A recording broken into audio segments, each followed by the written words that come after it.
हमारे गांव से लगभग आधा किलोमीटर पर एक बहुत बड़ा बगीचा है जिसको हमारे गांव वाले बड़की बारी नाम से पुकारते हैं। यह लगभग 12-15 एकड़ में फैला हुआ है। इस बगीचे में आम और महुआ के पेड़ों की अधिकता है। बहुत सारे पेड़ों के कट या गिर जाने के कारण आज यह बड़की बारी अपना पहले वाला अस्तित्व खो चुकी है। पर आज भी कमजोर दिल वाले व्यक्ति दोपहर या दिन डूबने के बाद इस बड़की बारी की ओर जाने की बात तो दूर, इसका नाम उनके जहन में आते ही उनके रोंगटे खड़े हो जाते हैं। आखिर क्यों? उस बड़की बारी में ऐसा क्या है? जी हाँ, तो आज से 30-32 साल पहले यह बड़की बारी बहुत ही घनी और भयानक हुआ करती थी। दोपहर के समय में भी इस बड़की बारी में अंधेरा और भूतों का खौफ छाया रहता था। लोग आम तोड़ने या महुआ बीनने के लिए दल बांधकर ही इस बड़की बारी में जाया करते थे। हाँ, इक्के दुक्के हिम्मती लोग जिन्हें हनुमान जी पर पूरा भरोसा हुआ करता था, वे कभी कभी अकेले भी जाते थे। कुछ लोगों का तो यह भी कहना है कि रात को भूत प्रेतों को यहाँ चिक्का कबड्डी खेलते हुए देखा जा सकता है। अगर कोई व्यक्ति भूल भटक कर इस बारी के आसपास भी पहुंच गया तो ये भूत उसे भी पकड़कर अपने साथ खेलने के लिए मजबूर करते थे और नानुकुर करने पर जमकर धुनाई भी कर देते थे।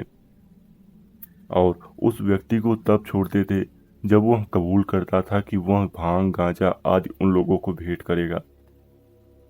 तो आइए उस बगीचे की एक सच्ची घटना सुनाकर अपने रोंगटे खड़े कर लेता हूँ।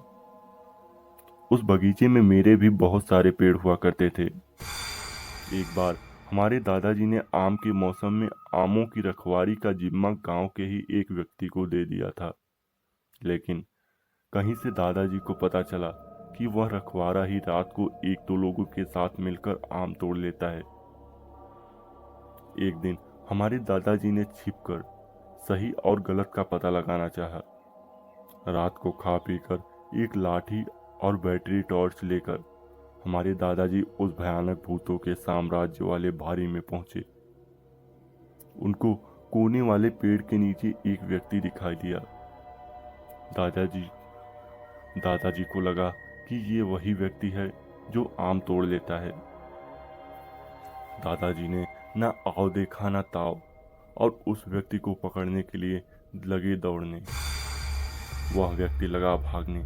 दादाजी उसे दौड़ा रहे थे और चिल्ला रहे थे कि आज तुमको पकड़ कर ही रहूंगा, भाग, देखता हूं कितना भागता है।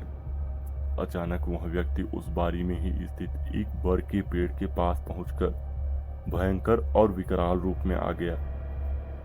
उसके अगल बगल में आग उठने लगी। अब तो हमारे दादाजी को ठकुआ मार गया। उनका शरीर कांपने लगा, रोए खड़े हो गए और वे एकदम अवाक हो गए। अब उनकी हिम्मत जवाब देते जा रही थी और उनके पैर ना आगे जा रहे थे ना पीछे।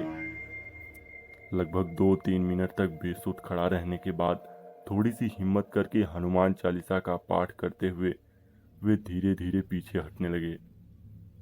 जब वे घर पहुंचे तो उनके शरीर से आग निकल रही थी। वे बहुत ही सहमे हुए थे। 3-4 दिन बिस्तर पर पड़े रहे, तब जाकर उनको आराम हुआ। उस साल हमारे दादाजी ने फिर अकेले उस बड़की बारी की ओर न जाने की कसम खा ली।